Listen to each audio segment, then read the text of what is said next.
कदर मनो आवरेदुनको दा the all India radio the बहरने खबरवनो पख्तो सांगदा नन द 2000 मिलादी काल द अक्टूबर द म्याश्ते अताविश्तमा नेटा द सीमे आव नड़ई ताज़ा खबरूना वावरे दा खबरूना तासो त पुष्पा कुमारी वड़ांदे कवी मख के वावरे द खबरूनो मुहिम सटकी राजनाथ सिंह ववेल चे हिंदुस्तान आव मुताहिदा एयालात हुजमंदी चे द टूल हेवादुनो जमकने बशपड़त्या आव खपलवा के वसाती द हेवाद द कोरोना वायरस वबा द रोग ने कचा तर 9.5 सलने तरसेदले ल 9 मिलियनों सखा ज्यात अमरीकायान द वलस मशरे टाकनो के राये वरकड़िए लुमड़े वजीर नरेंद्र मोदी हेवाद वालो सखा वोख्तना वकड़ा चे द फसाद पर वड़ांदे व मुबारजा के हिंद प्यावड़े कड़ी द वलसी जिरगे मशर ओम बिरला ववेल चे द ब्रिक्स हेवादुना अड़त्या लरी चे द तरहगरई पर वड़ांदे खपला डलाइजा मुबारजा गड़ंदे कड़ी द बांग्लादेश यौजवान हलक द ICCR लखवा जोड़ शवई पर नड़ीवाला हुनर से आलई के योजांगड़े जायजा तरलासा खड़ा पकाबुल के शवई बम बरीद लग तर लगा द्रे कसान भजली आओ स्वारलस नूर ये टप्यान खड़ी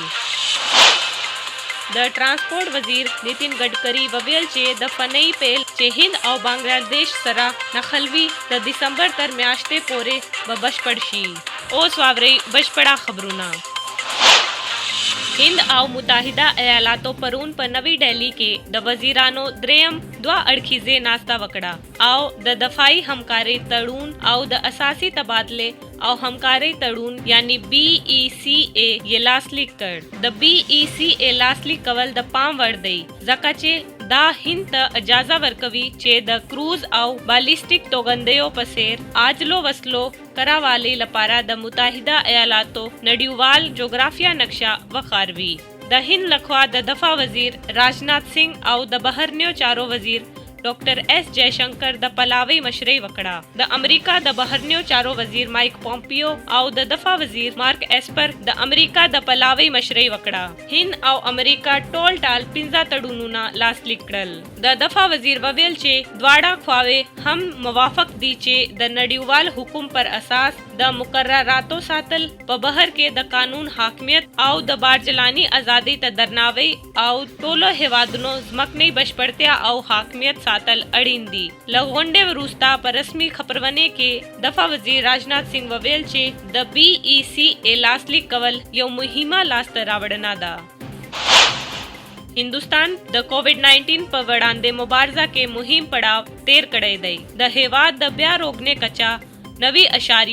9.5 सलने तरसेदले दर्दे दमा पटुलीसा तोगा द द्वा अव्या लका पेता जरा नारोगान रोगेदो सरा पहेवाद के रापोर तशवी कजिए दफा आलो कजियो पपरतला दुअलस चंदा डेरे दी पतेरो स्लोरविष्ट सातों के शाउखा न 50 जरा नारोगान रोग शवी दी पदासे हाल के चे पवर्ता वक्त के रापोर तशवी नवी ताईद शविये कजिए नजदे स्लोर सलवेक्त जरे त रसेद ले पहेवाद के फ़आले कजिए हम ल अता सलने सखा खकता शविये पहेवाद के टोल फ़आला कजिए शपग का लस जरा अता सवा द्रे दी चे द टूल रापोर शवी कजियो यवाजे उवा अशारिया शपग स्लोर सलनादा हरा वरस द कोविड नु लसम डेर नारोगान रोग रमट राजी आओ द टीट मड़ी ने द्वा हमदारा कमेदो सरा द हिंद द फ़आलो कजियो कमेदलो राजी कवलो लड़ई द्वा हम लरी द मुताहिदा एयालातो द टाकनो द परोजे वरूस्तई शमेरे लमखे द मुताहिदा एयालातो पर वलश मशरे टाकनो के 9 मिलियन सखा ज्यात अमरीकायान राये वरकड़िए चे द 2018 टाकनो टोटाल निमाई बरखादा पयवा पेड़ई के दा त टूलो ज्याता रायगिरी दा द रिपब्लिक वंद वलस मशर डोनाल्ड ट्रंप आओ द डेमोक्रेटिक गुंद जो बाइडन तरमज स्याली के द ज्याते इलाके वरूस्ते नखदा दा दराइये वर्कवून को लिवालत्या हम पगोता कवी चे द दोई कोविड नु लसम सरा द हगोई खतर कम कड़ी जका चे पजमन के द नारोगई शिद्दत बेरता ज्यातेगी दा दराइये वर्कवून को लिवालत्या हम पगोता कवी चे द दोई कोविड नु लसम सरा द हगोई खतर कम कड़ी जका चे पजमई के द नारोगई शिद्दत बेरता ज्यातेगी د لوړې کچې رایې ورکولو د فلوریډا پوهنتون پروفیسر مایک میکډونلډ چې د متحده ایالاتو ټاکنو پروژه اداره کوي هغه وړاند وینا کړې چې د متحده ایالاتو د رایې ورکوونکو شمیر به شاوخوا 150 میلیون وي چې د تشدد رایې ورکوونکو 15 سلنه جوړیږي چې د 1908 کال راهیسې تر ټولو لوړه کچه ده. لومړی وزیر نریندر مودي ویلي چې ادارې پروسه باید شفافه، مسؤلیت لرونکي، حساب ورکوونکي او خلکو ته د پرمختګ لپاره ځواب ویونکي وي. د سه شنبه په مخام د نظارت او ادارې فساد پر ضد د 3 ورځنۍ اوږدې ملي کانفرنس پرانیستلو کې د ویجاړونکي هند سوکاله هندستان موضوع باندې ښاغلي مودي وویل چې د کلونو په جریان کې هند د ادارې فساد په وړاندې د صفر زغم چلن سره مخکښ شوی دی. هغه وویل فساد، اقتصاد جرمونه، مخدر توکې، د پیسو منځلو یا ټیرریزم او ترهګرۍ تمویل وي دا ټول یو بل سره تړاو لري. لومړی وزیر وویل چې موږ باید په ګډه د دوامداره کتنو، مؤثره پلټنو او د ظرفیت جوړونې او روزنې سره د فساد پر وړاندې کار وکړو. هغه وویل که فساد سره جنگ نه یوازې د یو اژانس کار دی بلکې یو ګډ مسؤلیت دی. د ولسی جرګې مشر اوم برلا وویل چې د بریکس هیوادونه اړتیا لري چې د ترهګرۍ پر وړاندې خپله ډلهییزه مبارزه ګړندۍ کړي چې د انسانانو لپاره تر ټولو لوی ګواښ دی. د بریکس د شپږم پارلماني فورم غونډې ته مجازي وینا کولو پر مهال ښاغلي برلا وویل چې د خلکو د استازیو په توګه د پارلمان غړي نشي کولای د لاریون کوونکو په وړاندې چوپ پاتې شي او دوی باید د ترهګرۍ او تاوتریخوالي افراطیت ننګونو سره د مبارزې لپاره متحد شي. هغه ټینګار وکړ چې د ټولو ترهګریزو فعالیتونو تمویل باید سمدلاسه ودرېږي او هغه شرایط چې د ټیرریزم او تاوتریخوالي افراطیت خپرولو لپاره مناسب دي باید ژر تر ژره یې حل او فضل شي. ښاغلي برلا ټینګار وکړ چې د بریکس هیوادونو پارلمانونه باید د ټولو تړونونو او موافقو ملاتړ وکړي چې د ټیرریزم مخه نیسي. د ولسی جرګې مشر یادونه وکړه چې د کووډ-19 وبا د میلیونو خلکو د غمیزې مړینې، جدي اقتصادي ننګونو او ورځني ژوند ګډوډېدو لامل شوی. د بنگلاديش یو هلک انظر مستعین علي د هنرکارونو لپاره د 1000 امریکایي ډالرو ځانګړې جایزه د هندستان د کلتوري اړیکو شورا یعنی ICCR لخوا په لاره اچول شوې نړیواله هنري سیالۍ کې وګټله. ICCR د نړۍ په کچه د نقاشي نړیوال سیالۍ د کووډ پر ضد یووالي هنر په وسله څرګندونه په نامه لاندې په لاره واچوله چې د نړۍ له 8000 هنري کارونو څخه یې ځایونه راجلب کړل. د کابل د پولیسو د یو راپور لمخې د سه شنبه په ورځ د پلازمینې کابل په بمی برید کې لږ تر لږه 3 ملکی وګړي مړه او سلورلس نور ټپیان شوي. دغه چاودنه د کابل ښار د لسمی حوزې په سیمه کې هغه مهال وشو چې بریدګر د سړک د غاړې په ماین یو بم په کار اچوو. سربیره پردې د تلفاتو د رامنځته کېدو سربیره دغه خونړۍ چاودنې نږدې ودانیو ته په مختلفو درجو زیات اړولې. د چین مرکزی ټلویزیون یو انی شاهد وویل چې زه نږدې وم کله چې بم وچاودید. ما د یوې لویې چاودنې غږ اوریدا، بیا مې تور لګولې په راپورته کېدو.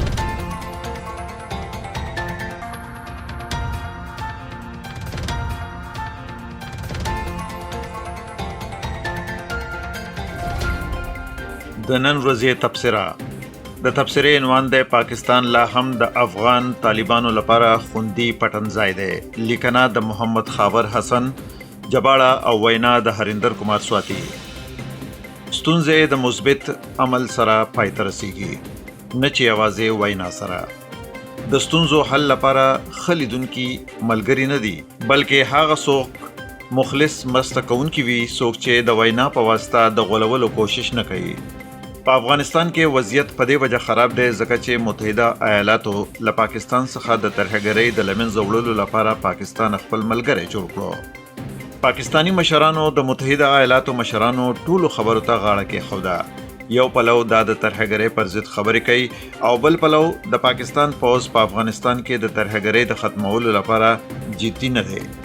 خو پاکستان دا حقیقت رد کوي. هیڅ کله هم پاکستان د طالبانو ملاتړ نه دی پرېښی. طالبان د پاکستان لخوا رامنځته شوي نو له دیو څخه جلا کول یې اسانه نه دی. د 2020 کال د فروری په 29مه نیټه د قطر په پلازمینه دوحه کې د صلح تړون لاسلیک کولو وروسته تمه کېده چې د افغانستان وضعیت به مثبت حواله وګوري، خو داسې ونه شوه. په تیرو اونیو کې په افغانستان کې تاوتریخوالی په ډراماتیک ډول زیات شوی. د هلمند او د افغانستان د نورو ولایتونو د کنټرول لپاره په روانه مبارزه کې 15,000 کورنۍ خپل کورونه پرېښودو ته اړ کړی شول. دا د هغو خلکو لپاره هم اسانه نه ده چې د امن په لټه کې یې خپل کورونه پرېښي او خوندي ځای ته ورسیږي، ځکه چې طالبانو د سړکونو په اوږدو کې ماینونه ښخ کړي، د کوم له کبله دوی وژل شوي. د روان کال په اګست کې د افغانستان ولسمشر اشرف غني وسلوالو طالبانو ته وویل چې ماینونه د ملکي تلفاتو اصلي لامل دی، نو باید چې د دې څخه ډډه وکړی شي. مګر طالبانو دې ته پاملرنه ونه کړه چې د افغانستان ولسمشر یې وینا کړې. طالبان د دې پروا نه کوي چې ملکی وګړي وژل کیږي. د دیو هدف د دیو د نفوس ساحه پراخ کول دي تر څو چې د امکان تر حده د افغانستان ډیره برخه ونیسي. د دوی لپاره دا فرصت شتون لري چې د صلح تړون څخه ګټه پورته کړي او دوی ګټه پورته کوي. مګر دا پوښتنه طبیعي ده چې دوی له کوم ځای څخه مرسته ترلاسه کوي. د افغانستان پخواني ولسمشر حامد کرزي ویلي دي چې که متحده ایالات رښتیا دا غواړي د افغانستان ستونزې پای ته ورسیږي، نو باید د پاکستان په پوځ او استخباراتو فشار راوړي تر څو په افغانستان کې وضعیت ښه کړي. کرزي د 2018 کال د جنوري په لومړۍ نیټه د څرګندونې کړې وې، کله چې د متحده ایالاتو ولسمشر ډونالډ ټرمپ پاکستان د تروریزم لپاره خوندي ځای بللی و. ټرمپ ویلي و چې متحده ایالاتو په تیرو 15 کلونو کې په احمقانه توګه پاکستان ته 3 میلیارډ ډالر ورکړي، خو په بدل کې دیو له دروغ او دوکې پرته بل هیڅ نه دی کړی. ټرمپ پاکستان ته د نظامی مرستو د ځنډولو اعلان کړی و او ویلي و چې کچره د پاکستان حکومت د وسلوالو ډلو پورې اړوند ډلو پر وړاندې اقدام ونه کړي، نو د پاکستان پر ضد به لا نو سخت اقدامات وشي. په افغانستان کې تاوتریخوالی زیات شوی و. دا زیاتوالی د دې ښودنه کوي چې پاکستان په افغانستان کې یو ډول رول لري. البته د ترهګرۍ پر ضد جګړه کې د پاکستان حقیقت هغه وخت روښانه شو کله چې امریکایي ځواکونو په ایبټ آباد کې عملیات پیل کړل او اسامه بن لادن یې له منځه یوړ. د عادي افغانانو د ناراحتي لامل دا دی چې دوی د طالبانو په اصلي ځواک پوهېدلي دي. دا د دوی له پوهې نه بهر خبره ده چې د افغانستان حکومت له طالبانو سره هر څومره د صلح موافقې کړي، دا تړونونه بعد تر هغه وخته بې معنا پاتې شي. د خبرو اترو سره سره ځانمرګي چاودنې بعد تر هغې روانې وي او بې ګناه خلکو وژنه به دوام ولري تر څو چې د پاکستان پټ ملاتړ طالبانو ته رسي. همدا لامل دی چې د افغانستان لوړپوړي مشر او د بلخ ولایت پخوانی والی عطا محمد نور له طالبانو سره د افغانستان حکومت د صلح خبرو اترو په بریالیتوب شک لري. په داسې حال کې چې د هغه زوی خالد هم د افغان حکومت د خبرو اترو په ټیم کې دی. په حقیقت کې پاکستان په افغانستان کې یو خطرناک لوبه کوي. دا لوبه بالکل روښانه ده. تر هغه چې امریکایي سرتیري په افغانستان کې وي، پاکستان غواړي د امریکا د مرستې پلمه وکړي او د امریکایي ځواکونو تر وتلو وروسته په افغانستان کې د طالبانو حکومت رامنځته کړي تر څو چې ټول افغانستان تر خپل اغیز لاندې راولي. دواړه خبرې د هغه چا لپاره د ناامیدۍ سرچینه ده چې د ترهګرۍ او تاوتریخوالي څخه پاک افغانستان لیدو ته سترګې په لار دی. دا د دوی لپاره د پوهېدو وړ ده چې تر څو پاکستان د طالبانو ملاتړ کوي، په افغانستان کې تل پاتې صلح به یو خوب وي.